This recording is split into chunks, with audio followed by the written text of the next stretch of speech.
Assalamualaikum Ustaz, tolong berikan tips untuk mendidik anak. Saya seorang ibu rumah tangga yang bersuami bukan imam yang baik. Waduh, curhat ini. Beliau tidak pernah mengajarkan ilmu agama kepada kami. Beliau pun tidak pernah melaksanakan sholat 5 waktu. Jadi saya berjuang sendiri membentuk akhlak anak-anak. Tolong beri tips untuk mendidik anak agar menjadi soleh dan tidak meniru akhlak ayahnya. Ya, kalau tahu si ayah begini kenapa dipilih sih dari pertama gitu. Padahal kalau dia tahu hukum ya, orang laki yang tidak sholat 5 waktu diingatkan tetap tidak sholat selama 3 kali, ulama harus berfatwa. Itu hubungan suami istrinya itu cerai, talak 1. Ya, kalau dipaksakan dia berhubungan intim itu zina, nggak main-main ya. Kalaupun si ayah ini meninggal dalam keadaan nggak sholat, waris tidak sampai kepada anaknya. Dalilnya kuat, la yuwarisul kafir lil mu'min walal mu'min lil kafir. Bahkan Syekh Shalih Utsaimin dalam fikihnya itu mengatakan al-ahdu bainana wa bainal wal kufur tarkus shalah. Beliau menerjemahkan hadis ini, beda antara kita dengan kafir musyrik itu salat. Faman tarakaha faqad kafara. Yang perlu diambil keputusan oleh seorang wanita ini yaitu untuk menuntut khulu, cerai. Ya. Mudah-mudahan sih dia berubah, kita doakan ya biar dia berubah ya. Tapi kalau seandainya dia nggak berubah, nggak boleh diteruskan rumah tangga ini. Ibu bawel mendidik anak, tapi kalau anak melihat ayahnya nggak betul, jadi contoh nanti. Apalagi anak, ya kan? Ayah itu kan pahlawan, my dad is my hero gitu kan ya, pahlawan, simbol kehidupan anak. Nah kalau anaknya ini nggak punya simbol, ya simbol dalam hidupnya sebuah keburukan. Ya setinggi apapun madrasahnya yang ditiru yang buruk, itu nggak diperbolehkan. Ya saya sarankan sekali untuk mencari tempat majelis ilmu yang bisa mewarnai anak dengan sebuah kebaikan. Kan pernah kita dicontohkan sama siapa? Rumaisah binti Milhan itu, Ummu Anas bin Malik. Ketika dia mau menikah, siapapun suaminya, dia tidak pengen anak ini terwarnai. Kenapa? Karena memang suaminya ini jadi nomor 1 dalam hidupnya. Dia titipkan anaknya ke Rasulullah Shallallahu Alaihi Wasallam. Imam Asy-Syafi'i itu ibunya ya, di umur 7 tahun dia tahu sekali bahwa dia cuma mengajarkan sampai hafal Quran, dia letakkan di Imam Malik untuk belajar dengan Imam Malik dan seterusnya. Ya, ibu yang berilmu tahu bahwa anak ini memiliki fase dalam kehidupan. Wallahu a'lam. Ini yang dikatakan bid'ah dolalah ini. Bahkan bisa jadi aliran sesat ini ya, karena memiliki ciri khas ucapan salamnya beda.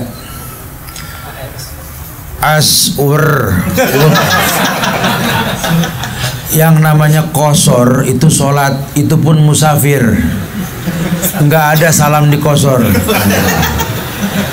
Ini kebiasaan buruk ini.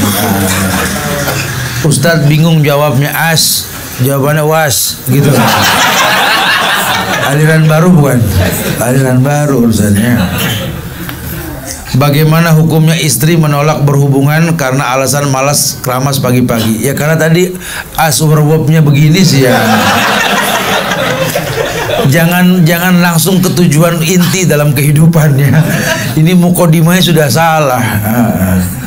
Kalau saya boleh sarankan, tolonglah rapikan ini ya. Tidak ada lagi mengkosor salam tuh, nggak ada. Ya mudah-mudahan di Bali nggak ketemu lagi ya. Walaupun cuma sekedar short message, jangan.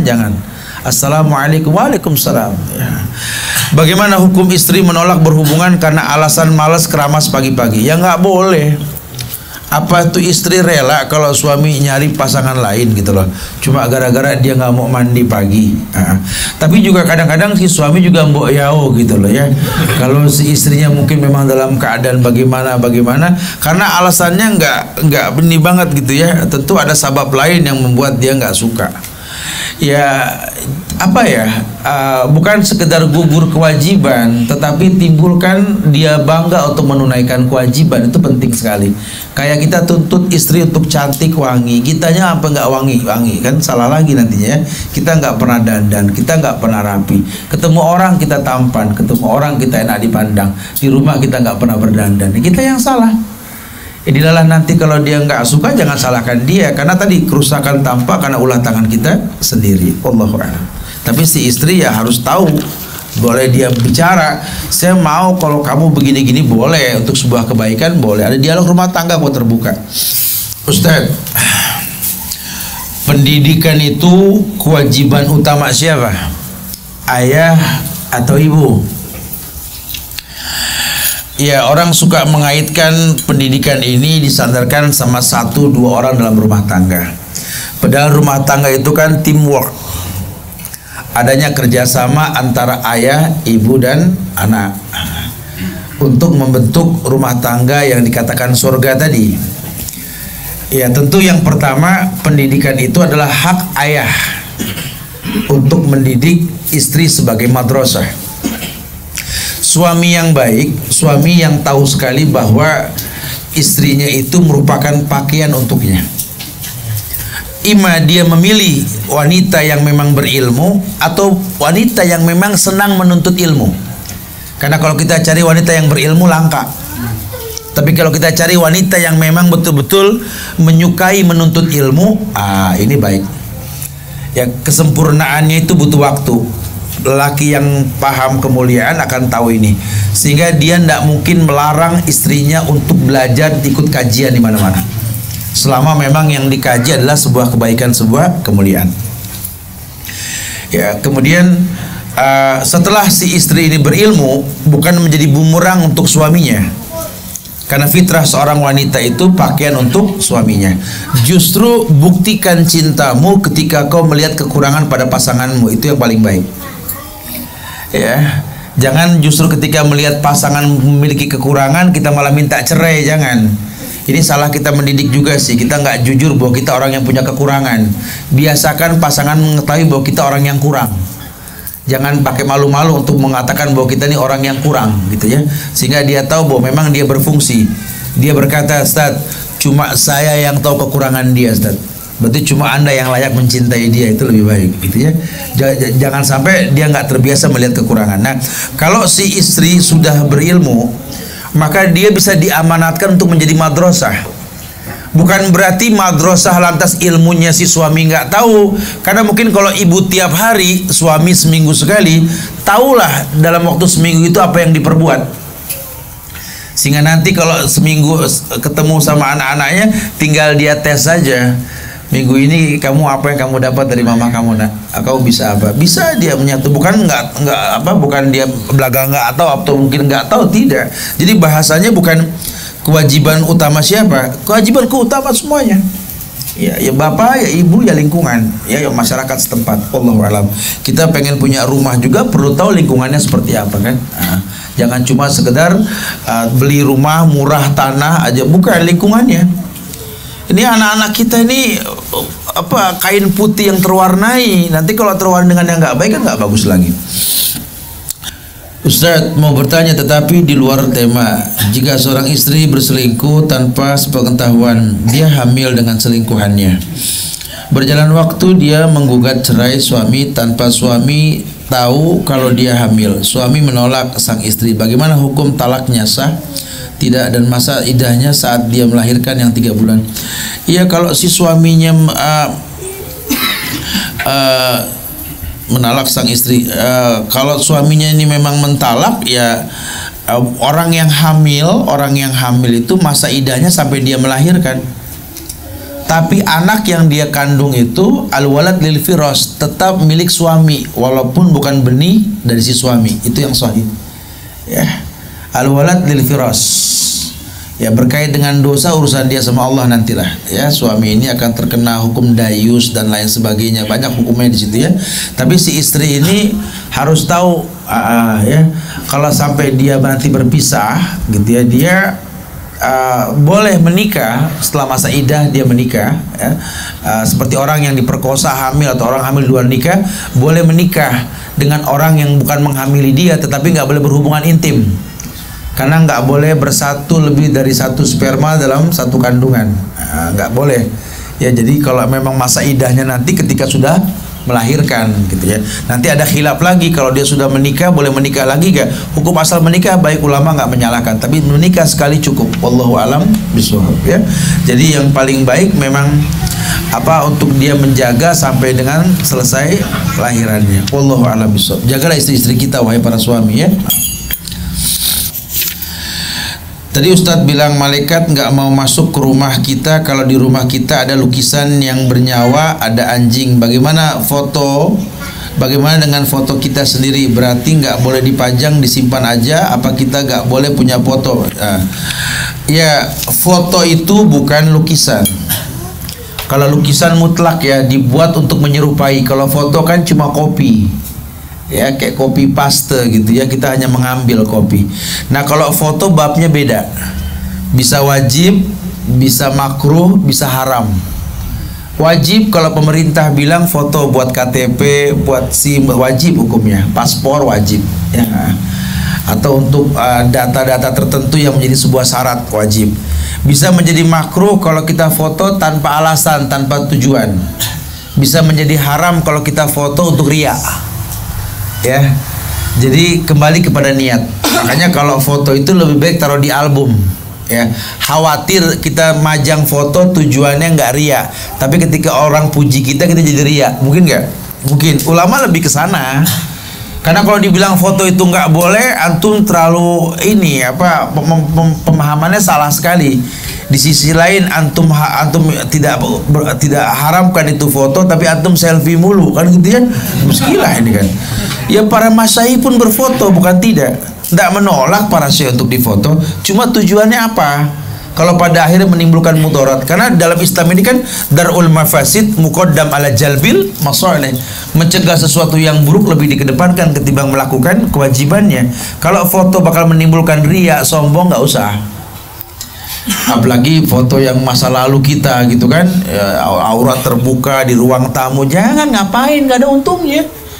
Betekuk begitu. Terus kalau udah begitu gimana gitu? Sudahlah ya. Kalau antum memang merasa itu penting untuk menimbulkan kebaikan, taruh saja di album. Kalau enggak ya sudah ya. Udah nggak bakal balik lah ke masa lalu kita ya. Wallahu alam bishawab ya. Jadi silahkan saja, tergantung niat. Lukisan jelas haram.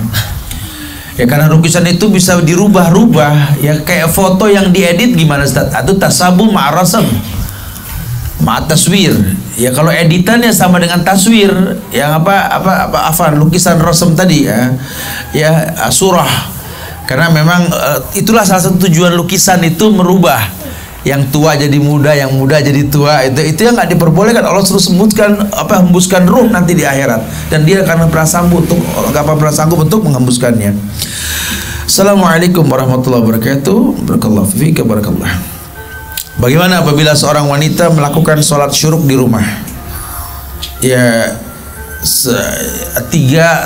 tiga ibadah yang wajib di masjid dilakukannya, walaupun hukumnya nggak wajib. Yang pertama i'tikaf, yang kedua tahiyatul masjid, yang ketiga syuruk.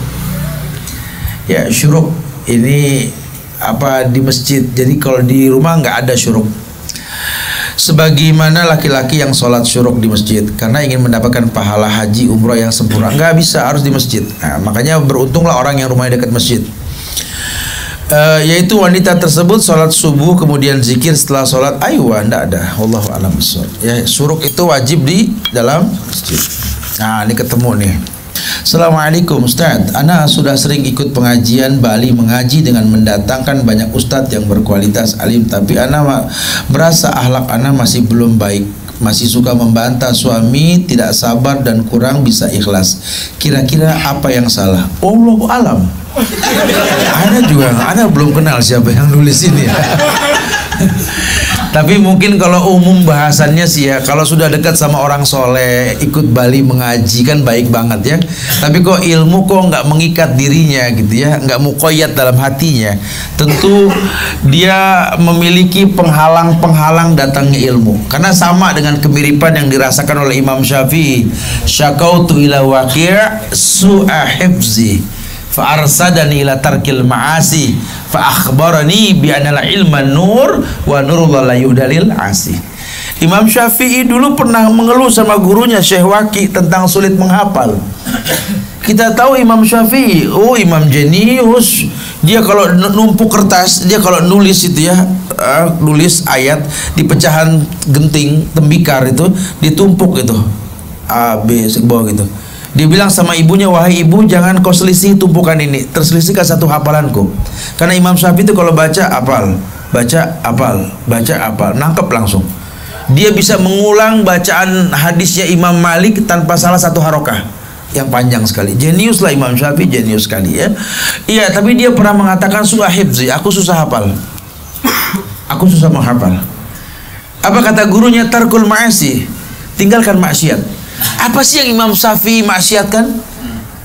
Kalau level kita maksiat kan, Masya Allah. Kalau Imam Syafi'i itu dikatakan bahwa beliau kalau baca ayat 100 hari ini, besok cuma 90 itu maksiatnya. Ya, jadi apa yang membuat dia maksiat? Karena kurangnya kebaikan. Itu mengkritisi tentang apa kebaikan yang dia lakukan.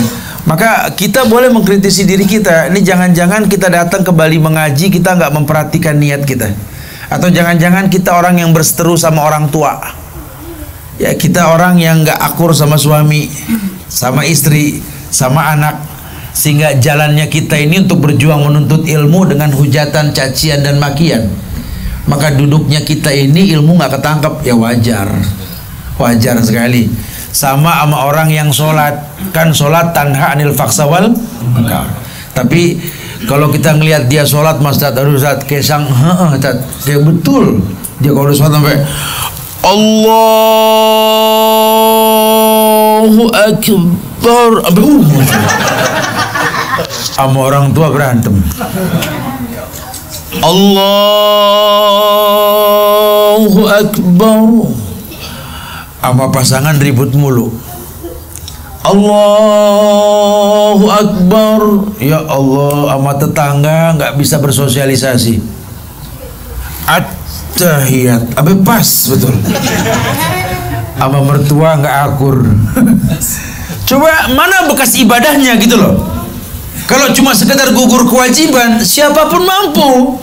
Tapi bobot ibadah itu yang kalau kita Fawaidul Fawaid Ibnu Qayyim yang beliau menjelaskan tentang hakikat dan syariat dalam kitab tersebut, beliau mengatakan bahwa bisakah ibadah yang kita lakukan ini menjadi perhiasan yang halal dalam hidup kita?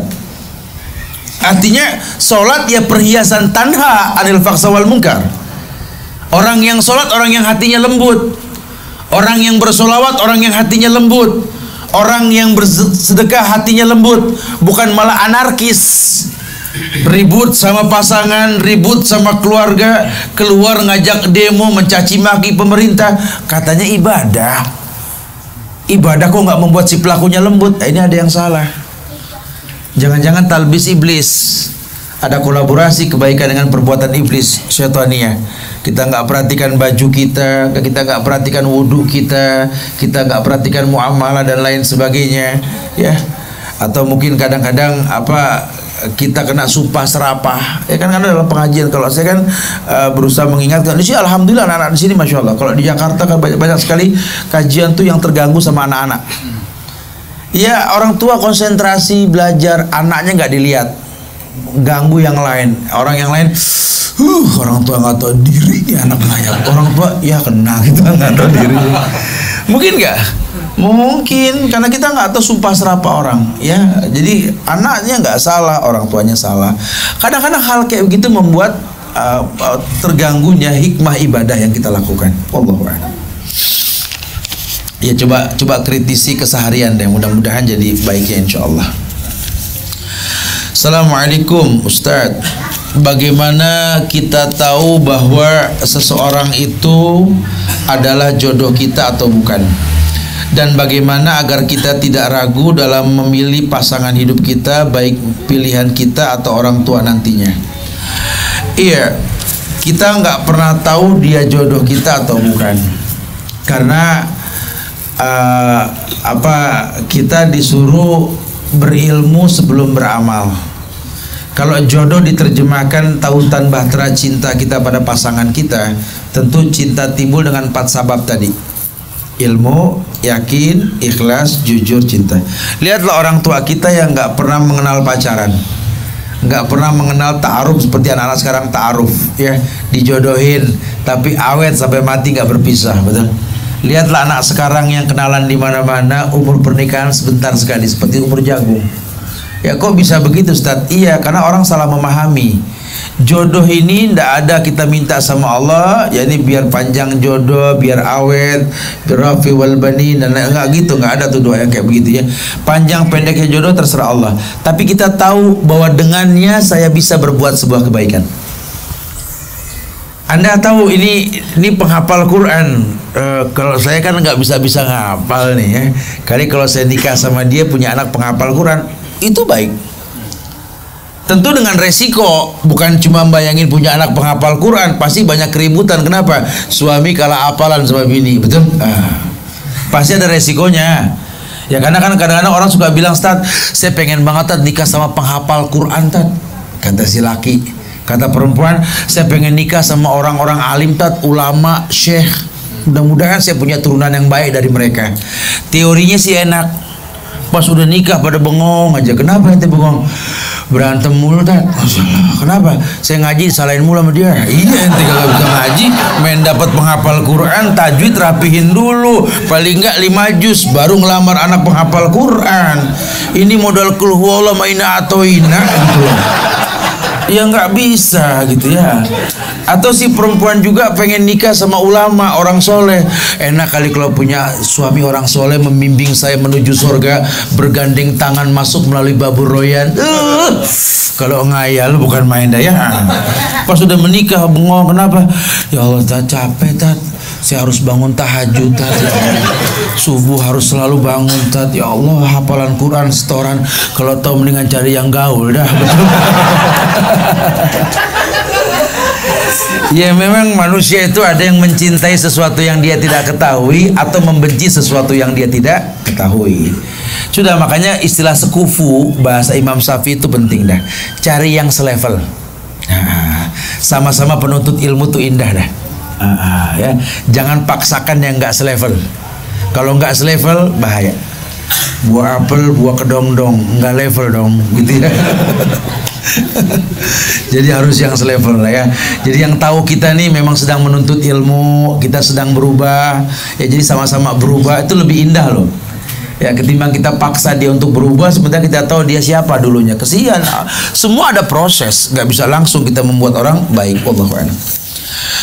Ustaz, saya ingin menanyakan tentang kebiasaan-kebiasaan yang kita tidak sengaja lakukan yang berakibat mengajarkan bibit-bibit kesyirikan. Apa saja, Ustaz? Banyak. Dari mulai lagi urusan kajian kalau begini, ya. Banyak sekali, pokoknya semua yang mengarah kepada sum'ah, kepada riya, ya, kepada hal-hal yang mendatangkan ya kesyirikan. Ya, tradisi percaya sama fenomena alam tadi yang sudah saya sampaikan, atau kebiasaan membiarkan anak percaya sama horoskop bintang-bintang. Kelihatannya remeh, padahal itu nggak main-main, nggak ada hubungannya nasib sama horoskop, nggak ada, sudah, ya. Apalagi ini rentan di sekeliling kita nih seperti ini, ya. Jadi harus betul-betul baik hubungan anak sama orang tua untuk menjelaskan tentang hal-hal seperti itu. Bagaimana hukum mengikuti program KB dalam Islam? Wallahu a'lam bishawab. Yang saya paham dari fatwa para ulama tentang KB ini, selama memang diniatkan tidak untuk menghentikan kelahiran, enggak masalah. KB bisa haram kalau di stopnya kelahiran ini karena takut miskin, itu nggak diperbolehkan. Khosyata imlak tuh nggak boleh, ya. Nahnu narzukukum wa iyyahum. Tapi kalau KB diterjemahkan untuk menjadi pendukung ibadah semampu kita, karena kita orang yang nggak mampu mendidik anak banyak, ada tahapannya, boleh-boleh aja. Saya KB untuk sekedar mengatur jarak, ya, karena saya yakin saya hanya mampu mendidik anak pasca 2 tahun sekali. Silakan, nggak ada masalah.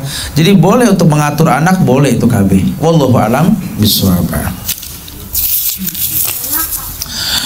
Ustaz, mana lebih afdal, kita mengutamakan sholat lail 10 malam terakhir di Bali atau segera pulang kampung menyenangkan orang tua karena di daerah asal tidak ada salat lail berjamaah. Syukran. Wallahu a'lam bishawab. Akhi, berbakti ke orang tua itu wajib. Ya, setinggi apapun nilai sunnah yang dijanjikan dalam Islam, tetap tidak akan pernah mengalahkan yang wajib. Ya, jadi bukan berarti lantas Anda meremehkan Lailatul Qadar juga untuk dicari di masjid, bukan. Kalau bisa dari sekarang, ya ini tanya orang tua kita apa yang dia butuhkan. Cukupi dia, jangan tunggu dia menanya kita apa yang dia butuhkan. Kalau memang betul-betul dia sudah cukup dengan apa yang kita janjikan, katakan kepada dia, Mah, Bu, Umi, atau apalah bahasa kita. Ya, mungkin saya nanti 10 hari terakhir pengen itikaf. Ya, kira-kira apa yang ibu butuhkan dari sekarang, itu lebih baik. Ya, sehingga Anda dapat dua hal. Jangan Anda paksakan iktikaf, orang tua terlantar, haram hukumnya. Ya, ridho Allah fi ridho walidayk, ridhonya orang tuamu, maksimalkan. Tanya orang tuamu, udah berapa lama matanya panjang menanti anaknya? Ya, udah berapa lama dia bertanya pada tetangganya tentang kapankah datang ini, kapankah datang itu. Coba tanya dia. Sekarang masa canggih kok, kita nggak usah bingung. Kita bisa telepon orang tua kita bisa tanya dia. Mudah sekali. Ya Allah, jangan sampai nanti al-jaza bijinsil amal, balasan tergantung perbuatan. Anak-anak kita pun akan menjadi orang yang kita tunggu di depan pintu karena memang dulu kita pernah berbuat seperti itu ke orang tua kita. Jangan. Tanya dia apa yang dia butuhkan, itu sebuah kemuliaan insyaallah. Wallahu a'lam bishawab. Baik. Fadhil. Ya. Dia. Kemarin saya pernah baca artikel. Bahwasanya dalam hubungan rumah tangga untuk memanggil pasangannya satu sama lain contohnya ini abi gitu. Ada larangan, iya. Kalau itu tidak dibolehkan. Iya. Gitu, dengan alasan saya lupa kamu alasannya apa gitu, tapi itu kan yang berarti ayahku dan iya. Nah, seperti apa Ustaz, dan saya juga kayak alasannya ada sebuah hadis katanya yaitu Rasulullah bilang kepada ada sahabat bilang kepada istrinya ukti gitu, sehingga Rasulullah pada saat itu melarang katanya. Mohon penjelasannya. Iya, ayo. Ini ada yang bertanya, Ustadz, dalam rumah tangga ini sering terjadi fenomena yang didengar bahwa satu sama lain memanggil kalimat abi umi. Ya. Sementara abi dan umi ini diletakkan untuk orang-orang yang memang yang bukan pasangannya harusnya. Ayahku, ibuku gitu ya. Ya memang ini zaman Rasul nggak terjadi, zaman sahabat nggak terjadi karena bahasa Arab milik mereka.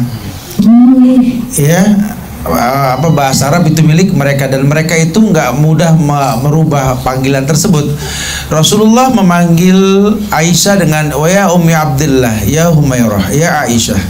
Aisyah memanggil Rasul ya Muhammad, ya Rasulullah, ya Abul Qasim dan lain sebagainya. Tidak ada kalimat wahai ayahku, wahai ibuku. Nah, cuman berhusnuzon di negeri kita banyak orang memanggil kalimat abi umi tanpa niat untuk menyerupai orang tua. Innamal a'malu binniyat. Semua tergantung niat. Tapi yang paling baik kita mengerti nama adalah doa. Panggil orang dengan panggilan yang baik karena seburuk-buruk panggilan setelah iman, kan begitu ya. Jadi kalau kita memang punya suami namanya Abdullah, boleh si istri manggil ya Abdullah, wahai hamba Allah. Anaknya pertama Umar, ya panggillah ya Abu Umar, boleh. Itu lebih baik, membiasakan tradisi Islam. Ya, jangan mengatakan abi sini bi. Ya, nanti jangan jadi fitnah. Saya berhusnuzon, dia panggil kalimat abi buat suami, umi buat istrinya, bukan untuk menyerupai, tapi alangkah baiknya kalau kita menyerupai orang-orang soleh dengan membiasakan memanggil panggilan yang baik, gitu ya.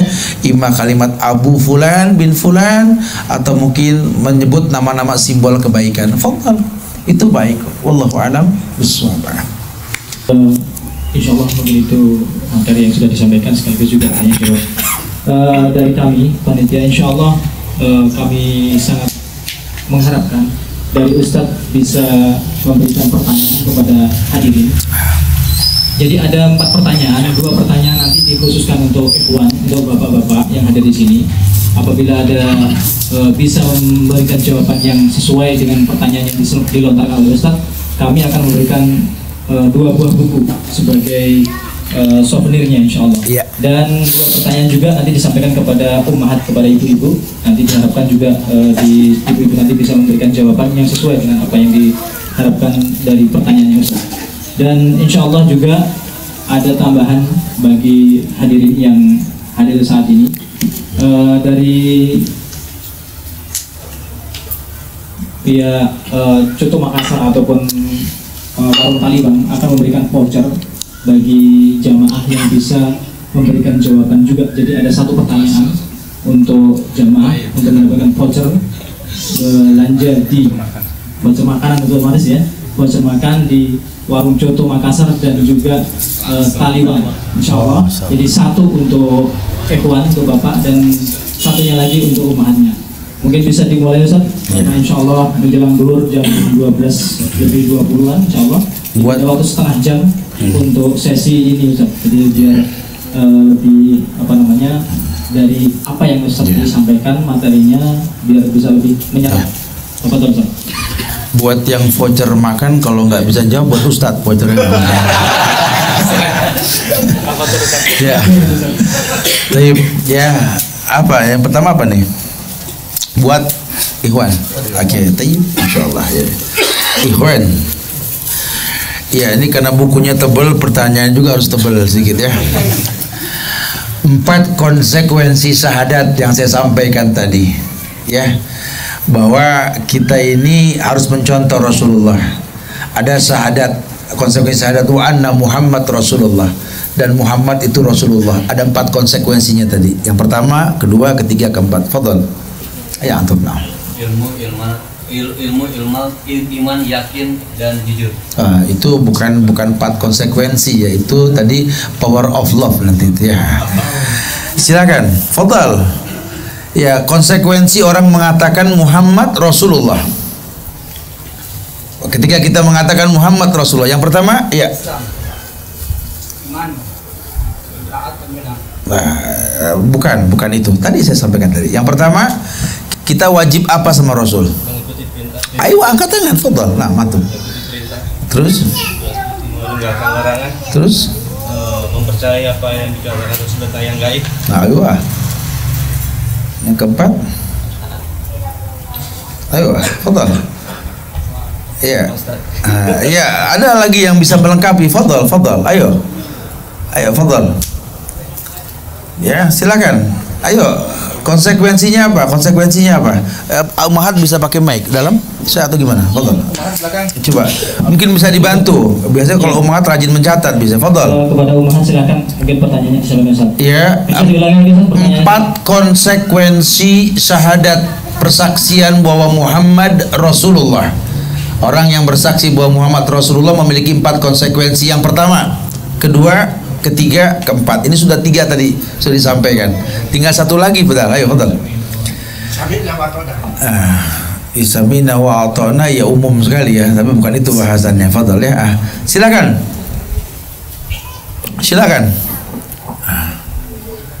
Fadhal.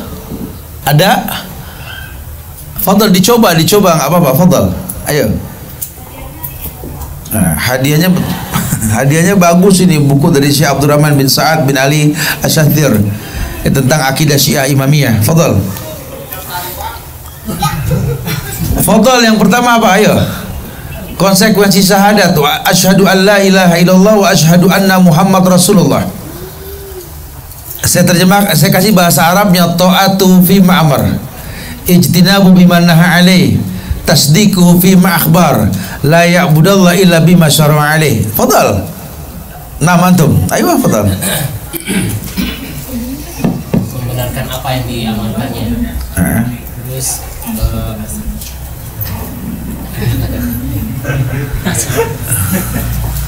Fadhal ayo. Antum pikir dulu ya, nanti angkat tangan lagi fadhal, supaya enggak gugup. Ayo, akhwat di belakang, fadhal. Bismillahirrahmanirrahim. Iya. kita taat kepada Rasulullah, mengikuti sunnah-sunnahnya, tidak mendurhakainya.